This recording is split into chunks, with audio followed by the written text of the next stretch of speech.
In today's video, I will walk you through how to find blocks in the Design Center in AutoCAD. Begin by going to the command line in AutoCAD.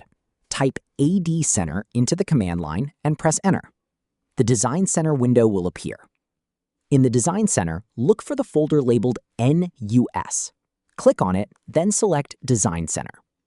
You'll see a collection of DWG files organized into different categories.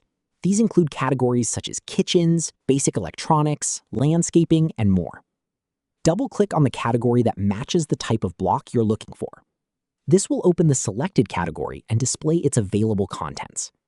Next, look for the option labeled Blocks. Double-click on Blocks to view the blocks available within that category. You'll now see a selection of blocks that you can use in your drawing.